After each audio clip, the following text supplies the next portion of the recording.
Eros, may alam kong kayamanan. Para makita yan, kailangan sumisid sa dagat. Oh my God! I mean, saka makakakita ng snorkeling area na may shipwreck na hindi naman ganun kalalim. Pumasok sa kuweba, umakyat ng burol at gumawa ng asin. Pag titingin ako sa asin ngayon, hindi ko na titingnan yung pepper. Yung asin lang yung titingnan ko. Nasasabihin ko, asin, tado ka. Ngayong gabi, magti-treasure hunting tayo. Tara na tuklasin ang mga bagay na nagpapayaman sa bayan ng Dasol, Pangasinan. Meron daw natatanging yaman ang bayan ng Dasol sa Pangasinan, pero imbis na kulay ginto at minimina, puting-puti at kinakayod sa lupa. Ang kinikita raw nila mula rito, aabot ng milyon. Ba, anong klaseng yaman ba yan? 200 per kaban, kaya umaabot po siya ng 80 million pataas po ang kinikita sa isang season. Tatlong klase ng asin ang kanilang nagagawa. Parara ang asin na kinakayod mula sa panigan.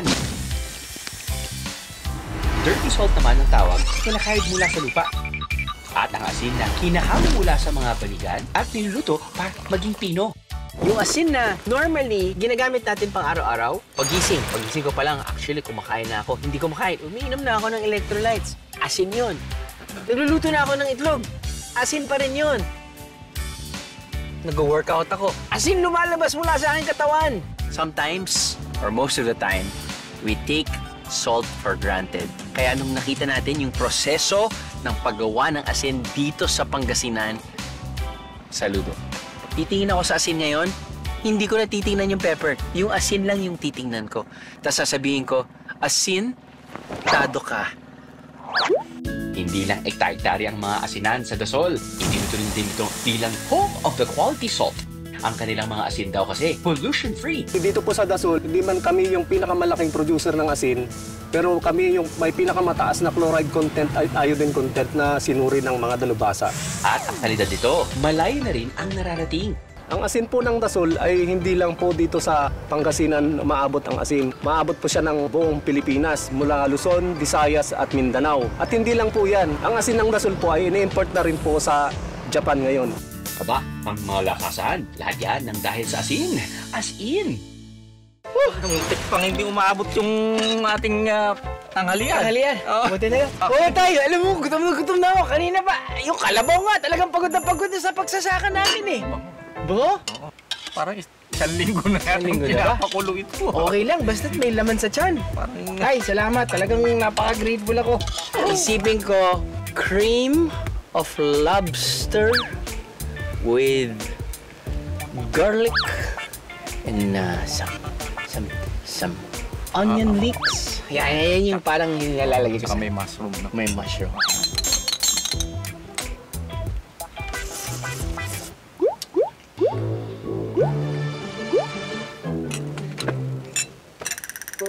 Ay, wala namang kalasa-lasa niyan. Pasensya na. Kaya nga, wala Niloloko ko na nga yung sarili ko. Wala pa talagang lasa. Walang lasa.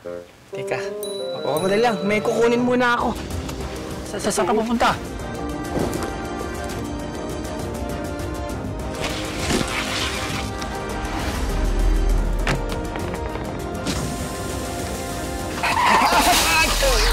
Saan ka ba nagpunta?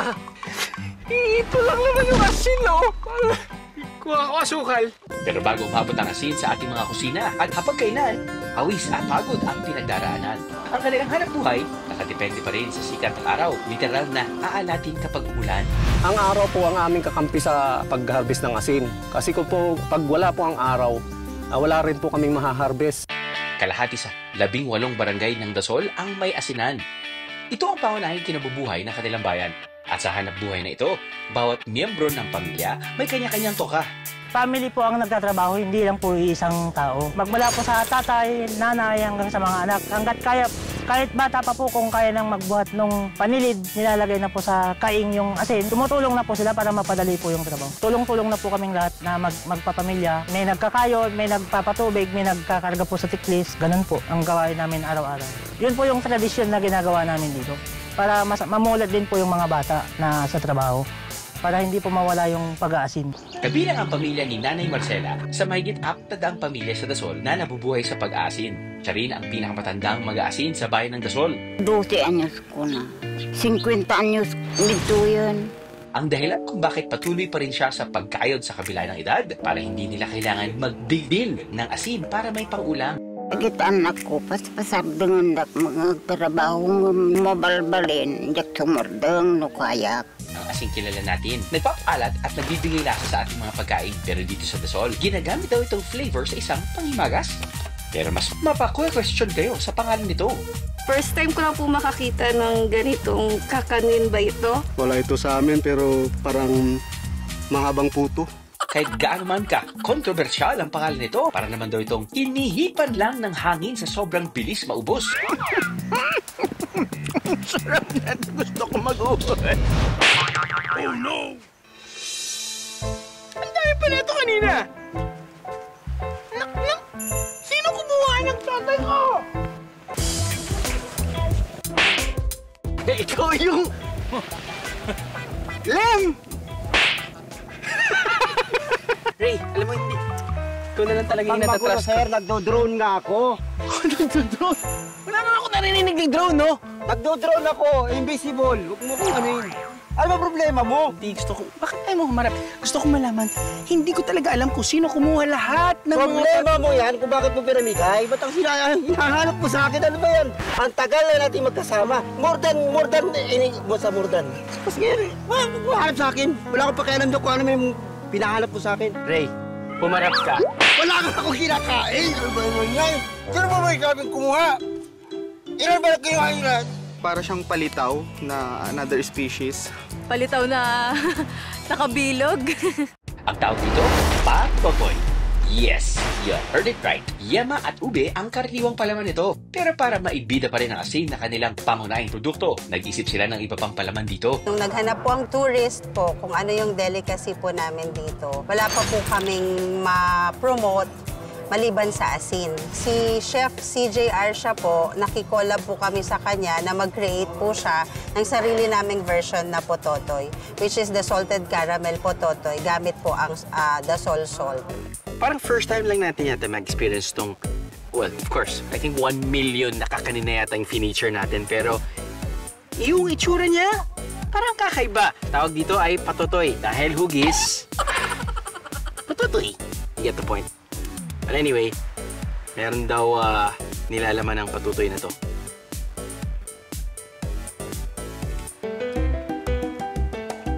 Uy!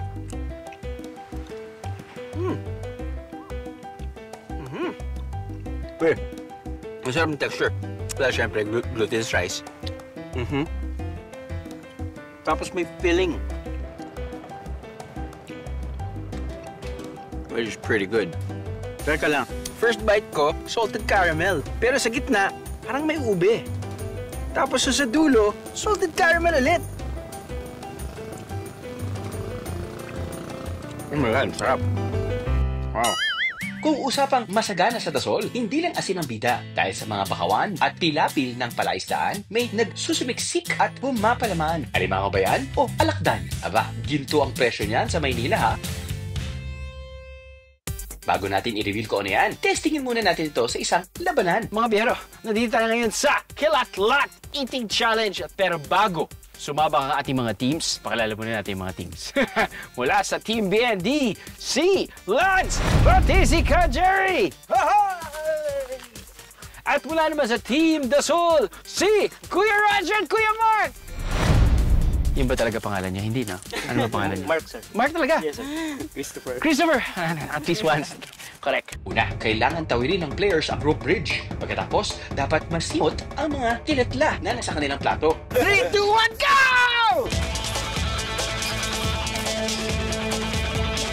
Oh. Hindi talaga lumalabas. Oh, yung pagkaungkoy ni Ka Jerry. Tingnan mo naman yan. Sabi ko sa'yo eh.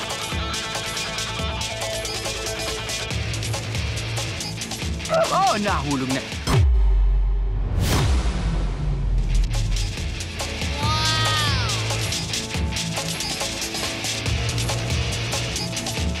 Habang ang Team Dasol, tahimik lang sa Gedli pero hindi rin pahuhuli.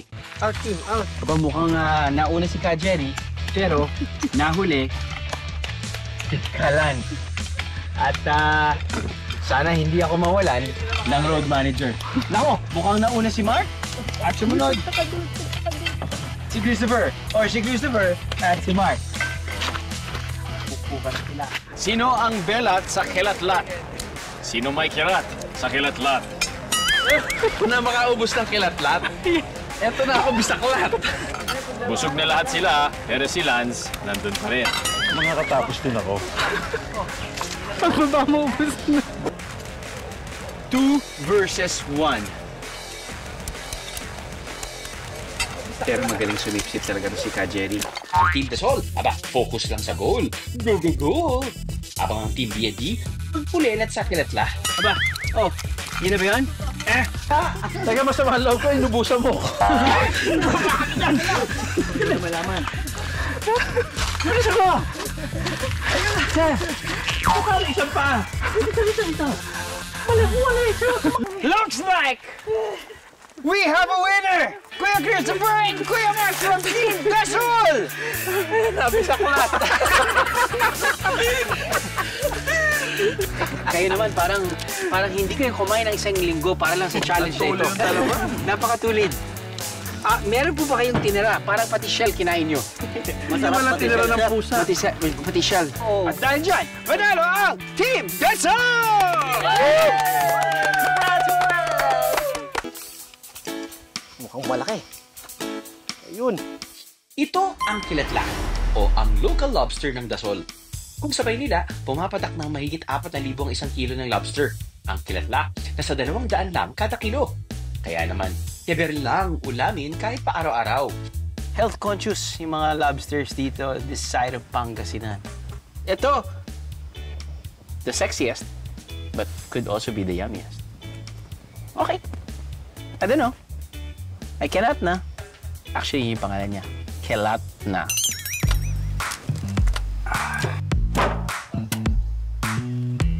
Oh my God, this is the biggest reveal. Are you ready? Oh my God! May suka din. May suka ba?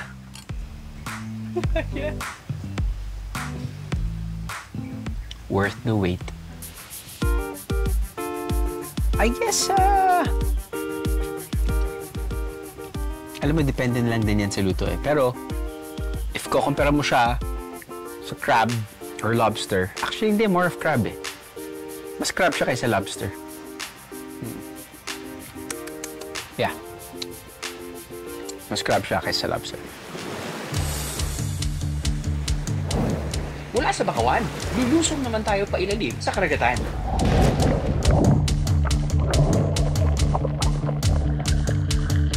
Bet niyo bang umahura underwater ngayong summer?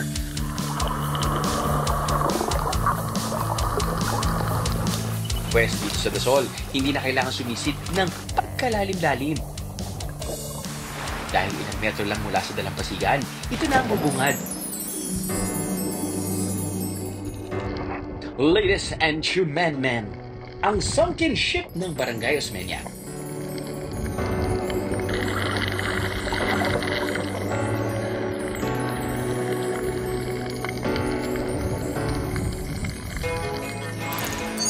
Nasa humigit kumulang 50 metro lang ang layo nito mula sa Pampang. Puting boya ang nagsisilbing palatandaan kung nasaan ang shipwreck. Ang lalim nito sa 10 feet lang. Mula sa ibabaw ng tubig, tanaw na ang lumubog na barko. Kaya, ano man ang trip nyo? Snorkeling man? O freediving? It's giving!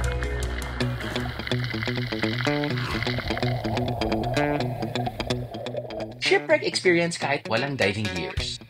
Pag pumunta ka sa isang location, di ba, it's not just like the beach. The beach is a bonus. Kapag maganda yung beach, klaro yung tubig, panalo. Kapag swimmable, meaning to say, kapag may mga coral reefs pwedeng mag-snorkeling na malapit lang doon sa resort na tutulugan nyo. Bonus na yan. Samahan mo pa ng mga shipwreck. Di sobrang bonus na din yan kahit na medyo hindi na kompleto. But still, di ba? That's still part of the experience na, oh my God, I mean, saan ka makakakita ng snorkeling area na may shipwreck na hindi naman ganun kalalim. Dahil sa mga bagyo, napadpad ang shipwreck sa Barangay Osmeña.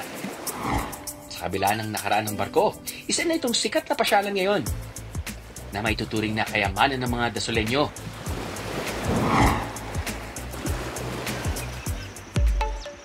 Hindi lang yan ang dinarayong pasyalan at ang pinagbamalaking yaman ng bayan ng Dasol, ha?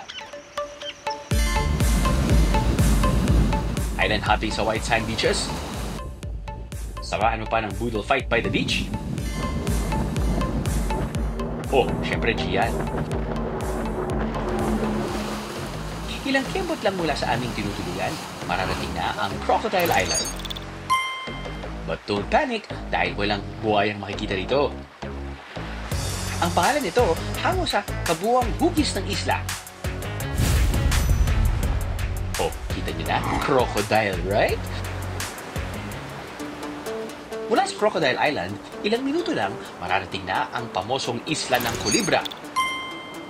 Oh, walang kobra ha, pero ang namarites ng DND team, dating pinamamahayan ng mga ugasi o sea snakes ang isla. Kaya naman pele. Dati po ma'am, marami pong tugasi dito. Dito sa buhangin ma'am, tas minsan po sa tubig sila. Dito madam sa batuan sa dito sa buhangin po. Pero nung medyo marami na pong tao ma'am, umalis na po sila. Sa pagbisita namin dito, swerte kami at wala kaming namataan ni isang tugasi. Kaya relax na, pwede nang mag-chill at mag-enjoy sa ganito kagandang view.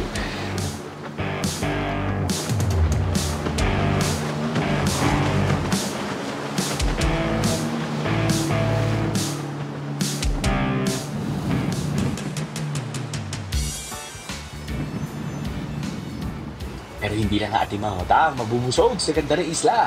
Siguradong magiging happy din ang mga tiyan natin dito.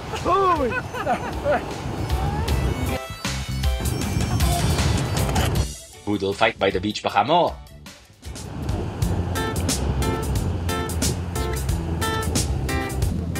Ano yung espesyal sa ating boodle fight setup?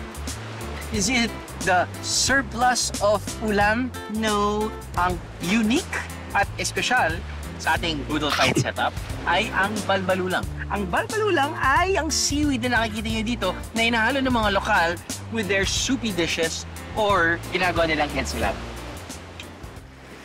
Tadi ka layo ang Tambobong Beach. Walang boodle fight, pero nagkakagulo mga tao. Sa tuwing sasapit kasi ang low tide, ang mga tao kumakalipas na ng takbo. Ang kanilang pakay, manguha ng balbalulang. 3 beses sa isang linggo ako manguha. Inuulam namin pag walang nahuling isda. Pag halimbawa wala kang maulam, andyan lang siya naka-stack pag binilad yan. Isa itong klase ng seaweed na parang lambat ang itsura. Karaniwang ginagawang ensalada o sinasahog sa sinabawang gulay. Ano pa nga ba? Chibuga na! Ano kakainin ko? Siyempre, yung kanin.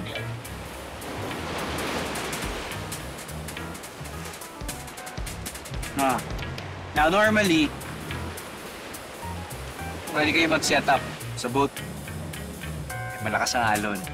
So, kailangan set up na hindi masyadong maalon. Pero kahit mahangin, at least may island ng kalibre. Kalibra. Kolibri. Loko lang. Ko-li-bra. Bahagi ng West Philippine Sea?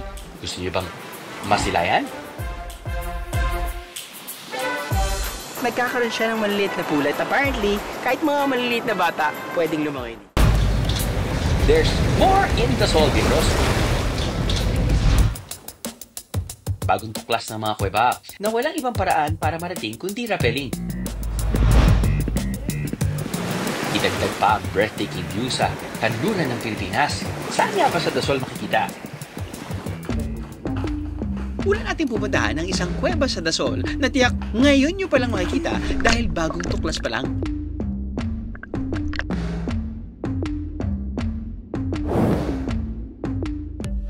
Para mapasok ito, kailangan mag-rappel pababa. Pero don't you worry, dahil kahit bata, yakang-yaka yan. Ang bubungad sa inyo sa kuweba, isang lagoon. Sorry guys ha, hindi ko na napigilan si Self na lumusong.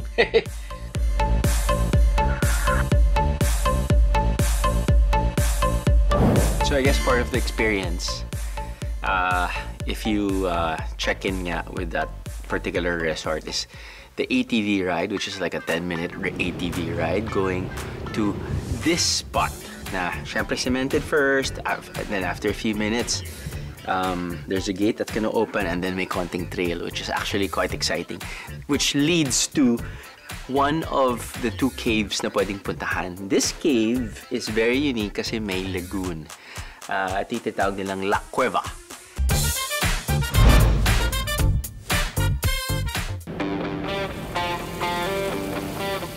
From La Cueva, we are bound to La Batanes. Mas mahabang ATV ride ang papunta rito. Ibig sabihin, mas masaya at mas maraming magandang tanawin. Enjoyin ang sariwang simoy ng hangin.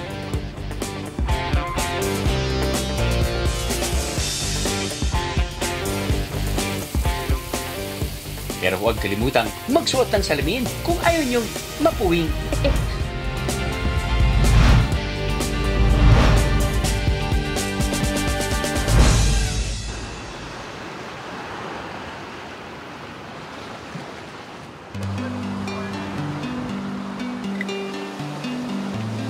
Ang pagbaba mula sa Labadanes, ito na ang sasalubong sa inyo.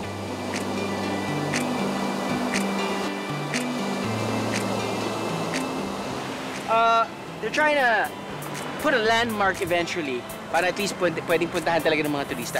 Now, it's been high tide.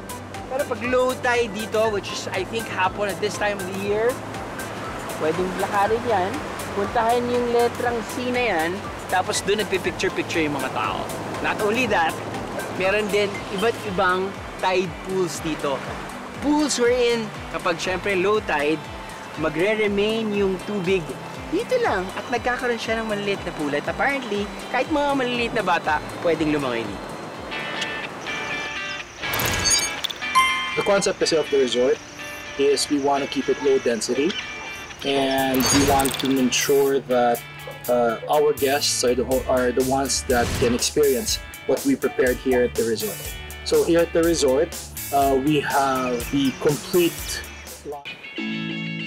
Hindi pa natatapos ang pag-flex ng Dasol sa mga yaman ito. Aba, meron pa!